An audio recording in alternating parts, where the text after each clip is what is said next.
On m'appelle Joseph Ilunga Ndijimba, je suis entrepreneur basé à Kinshasa, en République démocratique du Congo. Je suis administrateur gérant dans Ndijimba SARL. La construction a eu lieu tout 2010, c'est en 2011 que nous avons commencé les activités.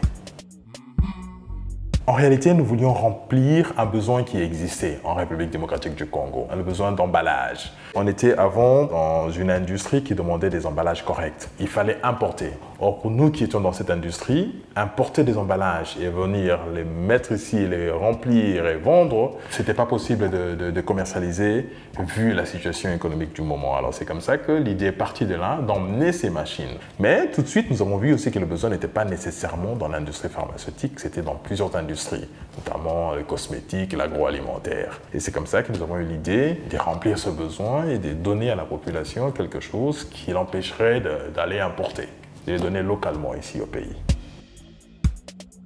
Tout le long des activités des Ndijimba, du début jusqu'à aujourd'hui, les difficultés, il y en a. Moi, généralement, je résume les difficultés en RDC en 3 choses. Il y a la partie finance, personne ne vous donne l'argent. C'est-à-dire, on va vous trouver un peu d'argent, les taux qu'on vous donne ne vous permettent pas d'avancer correctement. Mais à un certain moment, on n'a pas le choix que de l'accepter. Il y a un problème aussi avec le personnel, c'est-à-dire la formation. Nous, à Ndijimba, comment nous avons remédié à ce problème? Nous avons fait partir des ingénieurs, des jeunes ingénieurs que nous avons engagés. On a eu la chance de les faire partir à Nice. Ils ont suivi une formation de presque 1 mois sur les machines. Quand on est venu installer les machines, nous avons gardé l'ingénieur ici pendant 1 mois, alors qu'il était supposé rester pour 2 semaines. On l'a retenu pour qu'il vive les réalités de chez nous. Voilà, ils ont eu une double formation. Et aujourd'hui, dès que nous avons le moyen de partir avec eux quelque part, même ici à côté en Afrique du Sud. Et enfin, 3e difficulté, c'est le gouvernement. Ça, c'est un peu trop dire, hein. C'est pas que c'est une difficulté, mais c'est une réalité. Les agents, quand ils arrivent à l'infrastructure, tout de suite, ils s'imaginent qu'il y a beaucoup d'argent. Alors que nous savons qu'une industrie peut prendre 5 jusqu'à 10 ans avant qu'elle ne commence à récupérer son argent et passer dans le positif. Tous les jours, on résout des problèmes. Mais on avance. C'est le plus important pour nous.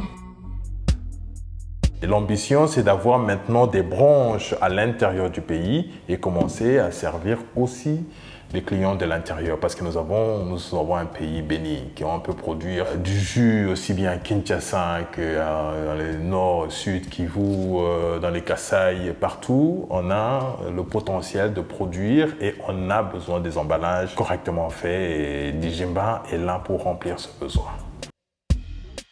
L'avantage que nous avons en Afrique aujourd'hui, au Congo surtout, c'est que c'est un pays vierge, parce que tout est à faire au Congo. Si vous regardez l'Amérique, où moi j'ai fait mes études, ou l'Europe et tout, ils ont tout fait. À tous ceux qui veulent entrer dans l'industrie, moi je pense que c'est le moment de le faire. J'ai fait partie d'un réseau qu'on appelle le réseau Makutano. C'est un réseau, en termes simples, c'est un réseau des believers. Nous ne voyons pas la partie qui freine, parce qu'il y a beaucoup de gens qui mettent le focus sur ce qui ne va pas en RDC. Dans le Makutano, nous pensons qu'il y a moyen de faire, et il y a la place pour tout le monde. Et de bien faire les choses. Alors ces réseaux encouragent les jeunes entrepreneurs et c'est la même chose que je suis en train de faire aujourd'hui. Je pense que si nous nous focusons à remplir le besoin qui existe aujourd'hui et on le fait bien, comme on le ferait à l'extérieur, comme on a vu à l'extérieur, the sky is the limit. C'est-à-dire qu'il n'y a que le Congolais ou l'entrepreneur pour s'arrêter lui-même. L'idée bien faite, mise en place, avec un bon travail derrière, il n'y a rien qui vous arrête.